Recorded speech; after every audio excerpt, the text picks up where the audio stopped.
Isa Al-Masih disebut Daud, disebut Ibrahim. Loh, kenapa kok terjemahan begitu? Saya kebetulan di rumah itu punya namanya Alkitab dalam sebetulnya. Tahu Alkitab ya, tahu ya. Alkitab itu ya baik, Alkitab. Nah, kok nggak muncul Yesus Kristus? Kenapa? Karena kalau disebut Yesus Kristus, orang Madura ada. Iya kan?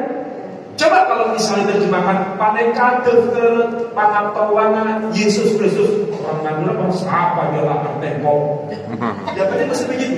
Tapi karena orang Madura sudah akrab Isa Al-Masih, Daud, Ibrahim, maka ketika mendapatkan Alkitab bahasa Madura, mereka kayak gak ada jarak. Nah, ini namanya strategi dakwah.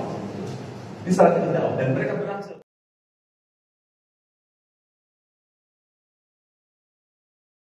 Maryam sekali lagi manusia yang seperti itu.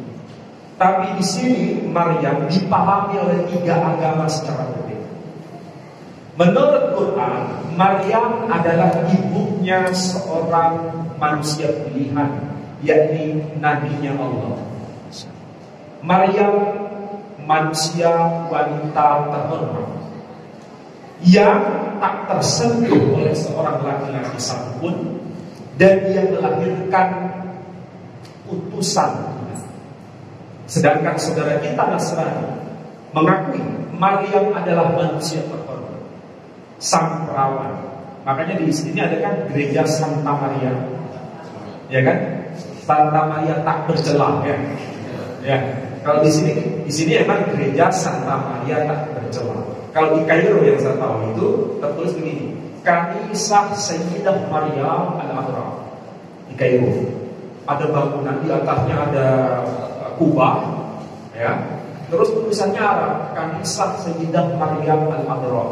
Kalau kita nggak tahu, dikiranya itu masjid, langsung masuk mau sholat zuhur. Karena bangunannya nggak sama seperti masjid. Tulisannya sama-sama Arab, tapi di dalamnya bukan karpet saja, tapi ada kursi-kursi. Terus ada tanda salibnya, salah alamat maksudnya. Makanya jangan terlalu Arab minded. Tahu Arab minded? Pokoknya Arab, musik Islam, belum tentu. Malah ada bungkus seperti di jalan, dikira itu ayat Quran. Karena tulisannya Arab, halal. Jadi kadang-kadang kita perlu belajar. Jadi Kanisah Sayyidah Maryam Al-Azhar itu maksudnya gereja Santa Perawan Maria. Kalau diterjemahkan di Indonesia, karena kita pakai istilah gereja itu sebetulnya dari bahasa Portugis, dari kata igreja. Karena kesulitan orang Indonesia mengatakan igreja, jadi gereja. Sepatu bahasa Belanda, tapi di Indonesia dari sepatu, toko sepatu. Kalau di Malaysia nggak ada toko sepatu, kedai kasut. Kalau di Indonesia toko sepatu. Karena di sana pengaruh Inggris, kalau di kita pengaruh Belanda. Makanya kalau di sini namanya apa?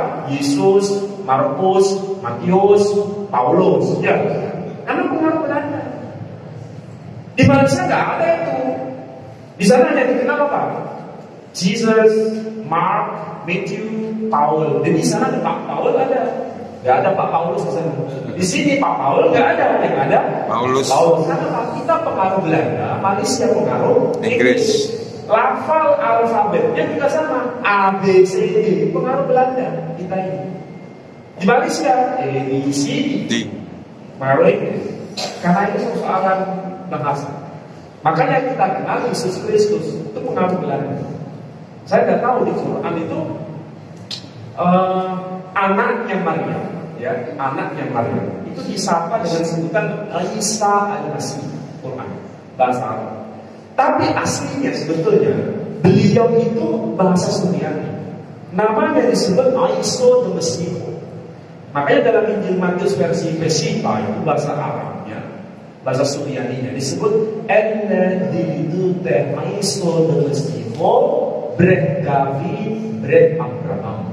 Inilah daftar silsilah Isa the Masih, keturunan Daud, keturunan Abraham. Versi bahasa Jermannya Paneka Daftar Pangatawana Isa Al-Masih toronan Daud toronan Ibrahim. Ngerti? Jerman mana itu? Jerman tahu ya. Mereka dokter pangatawana Isa Al-Masih.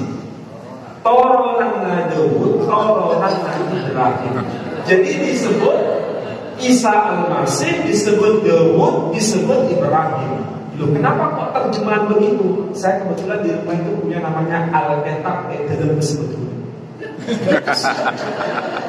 Tahu Alkitab ya, tahu ya.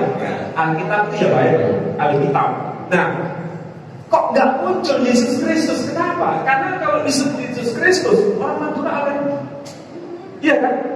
Coba kalau misalnya terjemahkan panekade ke pangatawana Yesus Kristus, orang Madura bahasa apa dia lapar tembok. Ya pasti mesti begitu. Tapi karena orang Madura sudah akrab Isa Al-Masih, Daud, Ibrahim, maka ketika mendapatkan Alkitab bahasa Madura, mereka kayak gak ada jarak. Nah, ini namanya strategi dakwah. Ini strategi dakwah dan mereka berhasil masuk dalam konteks ini. Kalau bahasa Indonesianya, jangan di sini nanti bahaya. Bisa ditarik ke pakai nanti di bawah. Di situ meja situ. Kalau bahasa Indonesianya, inilah daftar silsilah Yesus Kristus. Tapi bahasa Maduranya, panekade pangatawana Isa Al-Masih. Loh, kenapa kok beda? Karena yang satu punya tujuan bisa mengkristenkan orang Madura. Makanya diganti pakai istilah Isa Al-Masih sesuai dengan Quran. Padahal di sini Yesus Kristus